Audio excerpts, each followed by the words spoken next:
دین میں داخل ہو کر اپنے آپ کو مسلمان کہلوانا یہ کافی نہیں۔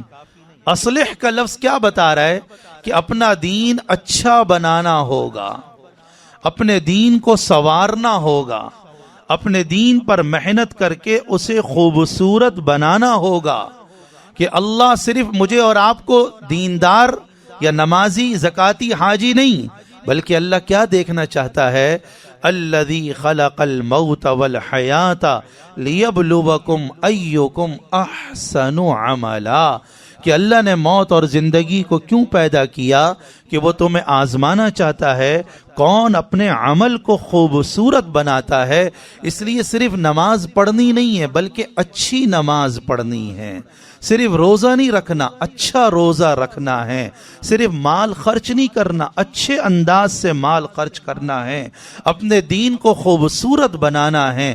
اللہ نے بڑا خوبصورت دین اتارا، اس دین میں کوئی کمی اللہ نے نہیں رکھی، ہمارا دین ہر اعتبار سے خوبصورت۔ اب ہم نے دین کے تقاضوں پر خوبصورت انداز میں عمل کرنا ہے۔ قرآن کی ایک آیت ہے سورہ زمر کی، فبشر عباد، اللہ کہتا ہے میرے بندوں کو خوشخبری سناؤ، بشارتیں سناؤ، خوشخبریاں سناؤ۔ کون سے بندے ہیں میرے؟ جو دین کی بات کو دھیان سے سنتے ہیں۔ استماع کا مطلب ہوتا ہے ارادے سے سننا۔ عربی میں ایک لفظ آتا ہے سماع، سماع کا مطلب ہوتا ہے ان کانوں سے سننا، اور بغیر ارادے کے بھی کوئی بات کان میں پڑ جاتی ہے، آدمی سن لیتا ہے، اس کو سماع بولا جاتا ہے۔ ایک ہوتا ہے استماع، استماع کا مطلب عربی میں ہوتا ہے ارادے سے سننا، دھیان سے سننا، توجہ سے سننا۔ قرآن کے لیے اللہ نے سماع استعمال نہیں کیا۔ اذا قرئ القرآن فاستمعوا له وانصتوا لعلکم ترحمون، جب قرآن تمہارے سامنے پڑھا جائے تو غور سے سنو، دھیان سے سنو، توجہ سے سنو اور خاموش ہو جاؤ۔ اگر تم یہ عمل کرو گے تو تم پر رحم کر دیا جائے گا۔ تو فبشر عباد، اللہ کیا کہہ رہا؟ میرے ان بندوں کو خوشخبری سنا دو جو دین کی بات دھیان سے سنتے ہیں۔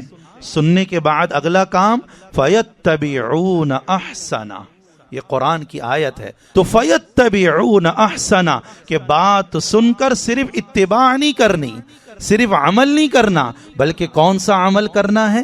خوبصورت اتباع احسن، اتباع احسن۔ اسی لیے جتنے فضائل ہیں وہ احسان، اسی وجہ سے اللہ نے قرآن میں کیا کہا؟ احسنوا ان اللہ یحب المحسنین، عمل کو اچھا بناؤ، اپنا ایمان اچھا، کردار اچھا، اخلاق اچھے، اعمال اچھے، تقوی اچھا، نماز اچھی، وضو اچھا، ہر عمل اچھا، ہر عمل میں حسن پیدا کرو۔